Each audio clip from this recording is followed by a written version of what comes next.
Okay, good morning. Araw ng Friday mga kabro. Yan, may customer na tayo, EXT125. Taho! Ayos! Problema nitong motor niya, Uncle, is bumubuga na ng langis ito sa butyo-butyo niya. Ayan, dito sa labas may langis-langis na yan. Tapos dito sa loob is mas malala na to. Ayan o.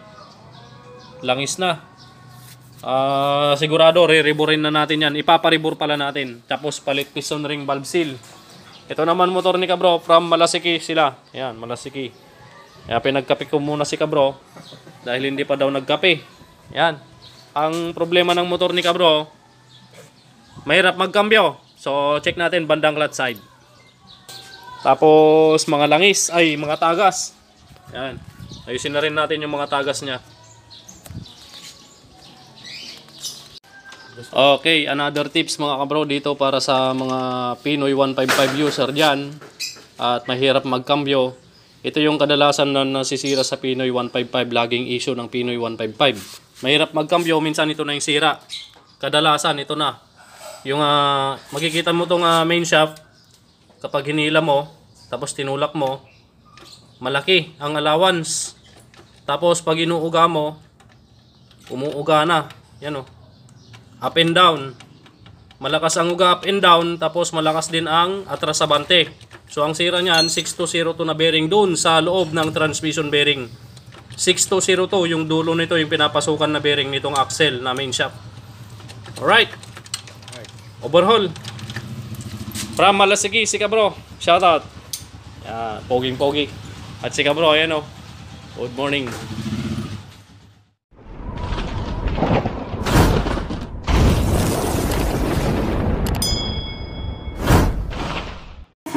Okay mga kabro, nabaklas na yung Pinoy 155. Ayan, ito na yung Pinoy 155, yung pinakita ko sa inyo kanina na malakas ang uga ang main shaft. Yung sinasabi kong bearing sa dulo ng main shaft, yung 6202. Ito na siya oh. Nabaklas na, tapos ito na, nagkadurog-durog na yung mga bulitas oh. Nasaan yung crankshell niya? Crankcase, pakita mo brother, wala na yung mga bulitas, nalaglag na oh. Ay mga bulitas, tapos ito ginasgas na nyo. Gasgas na yung dulo, yung daanan ng langis. Tapos ano pa yung tinanggal nyo? Pati pilot bearing. Pati pilot bearing nasira. Nako. Gastos malala ito ka bro. Tapos nako, na third gear ka din. Nasira yung third gear niya mga kabro dahil sa nabungal.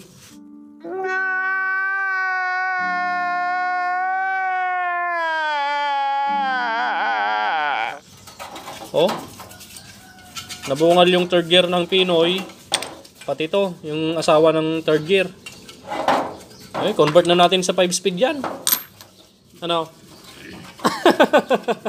Ay si Kabro, ikaw ba yung mayari ka bro? Ayan si Kabrong may-ari dito. Medyo napasaktan yung motor niya ngayon. Pinoy 155. Bungal-bungal yung third gear. Nadurog ang bearing sa transmission. Pati pilot bearing nasira. Nako. Gastos malala. Kaya yung bearing kapag nasira ito, yung 6202 sa dulo ng main shaft ito, aatras sa bantiyan ng napakalakas at yung clutch housing mo aatras na rin. Kaya ito magagasgas yung likod ng housing mo. Yan. Sasayad sa crankshell sa likod. Ayun kay Brother Joe, Brother Fern. Ayun oh, gumasgas ayun oh. Lapit mo nga ng konti, brother. Yan, ayun sinasabi kong gasgas oh. Kumikintab. Yan.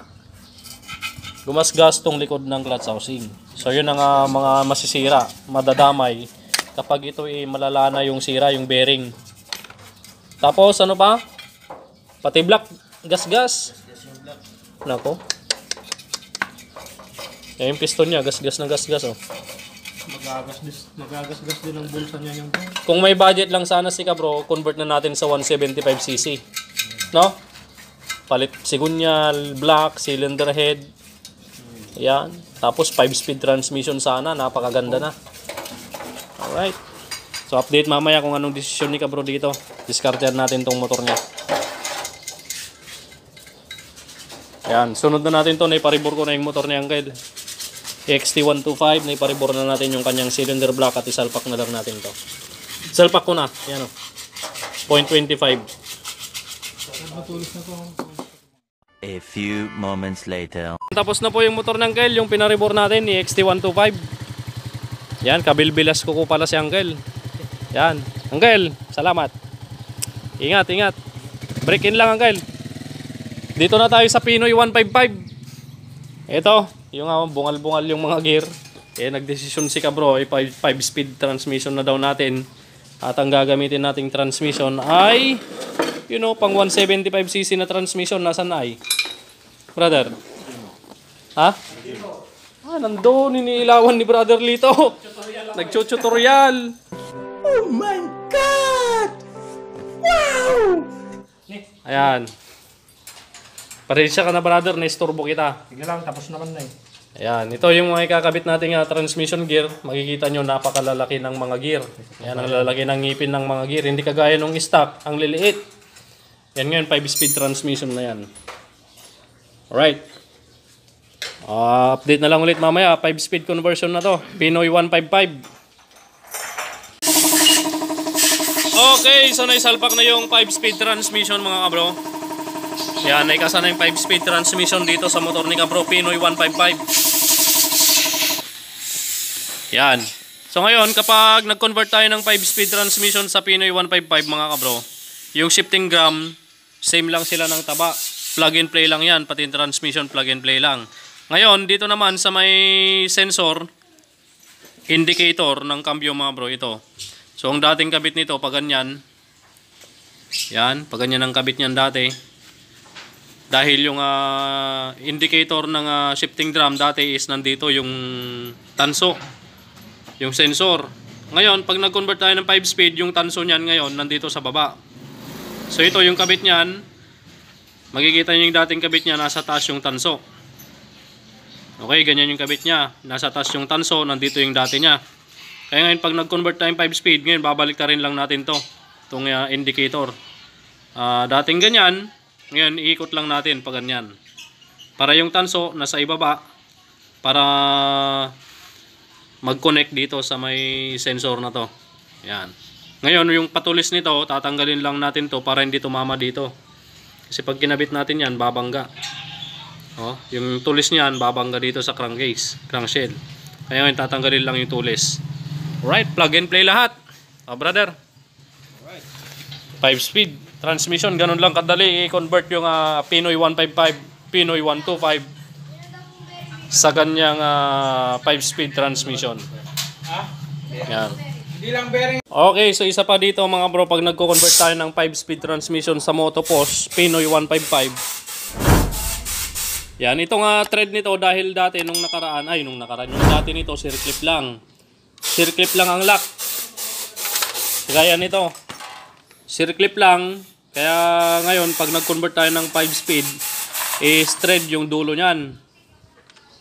Yan, thread yung dulo. Kaya ngayon, ang gagawin natin dito, ilalagay muna natin yung castle nut.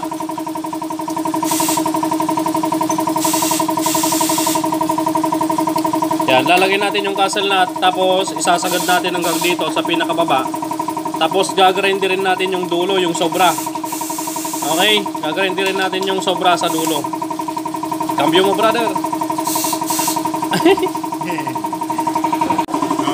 Okay, so ito na siya mga bro.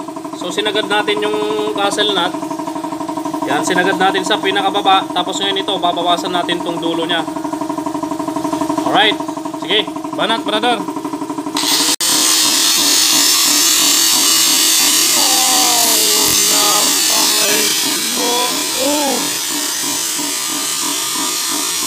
Inigop niya. Alanganin. Dito ka mag-grinder. Sa baba, dito ka mag-grinder. Okay, so ganito yung kalalabasan yan mga kabro. Yan. So tinanggal natin yung sobra dito. Yung nut nakasagad sa baba. Ganyan lamang hinasa natin yung sobra sa thread. Para hindi tumama doon sa may clutch bearing. At para yung clutch natin gumana pa rin, kasi kapag hindi natin pinutulan yan, hindi natin grinder, kahit nakapisil ka sa clutch, pag nagcambio ka, tatalon at tatalon na yan. Hindi gagana yung freewheeling niya.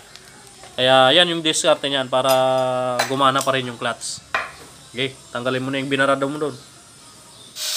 Okay, pagkatapos natin grinderin yung dulo ng main shaft mga kabro, dito naman tayo doon sa may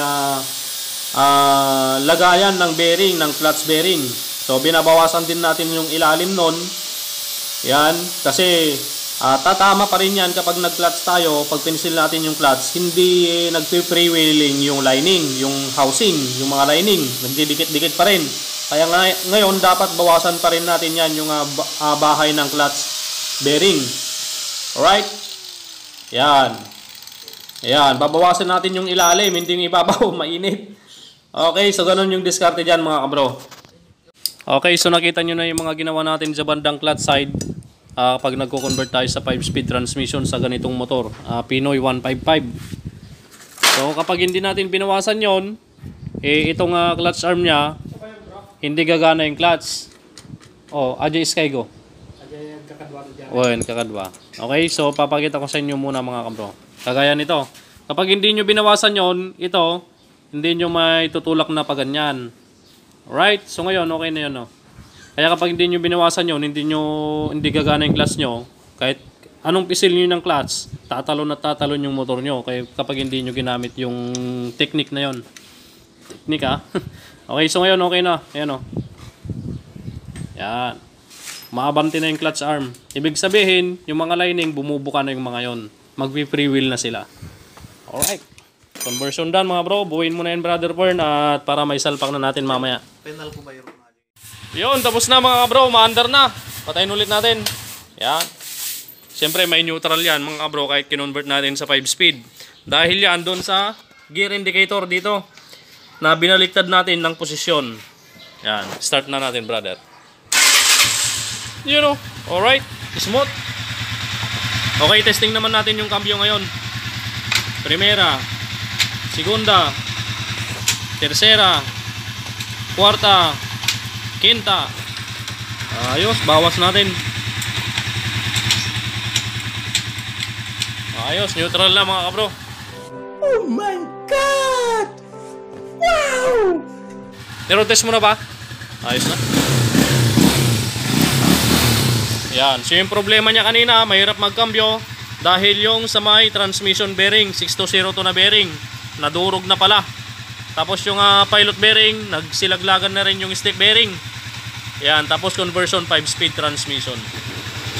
Alright, bagong rebore na rin yan mga pro dahil nasan yung piston niya kanina? Nasaan? Para pakita natin. Sige, dyan na. Gas-gas yung piston parang muntik nang kumatok. So, kaya pinarebore na natin yung block niya. Ko-convert na sana natin sa 175cc, baka mabitin na ka bro, no? Okay.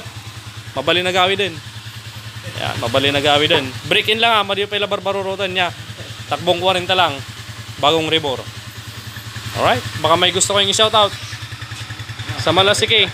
Okay. Shoutout. Awan, nagbabayin ka bro. Madi kayo nagbabayin ay sticker yo, pakita yo, sticker. You know, binigyan natin ng sticker sila ka bro. Tig-dalawa sila. Tig-dalawa daw kasi silang motor. You know, dalawa oh.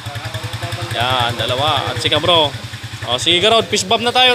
Ingat kayo sa pag-uwi para hindi kayo gabihin. Yan, pagpalain kayo ng Panginoon. Alright. Uwi na ba kayo bro?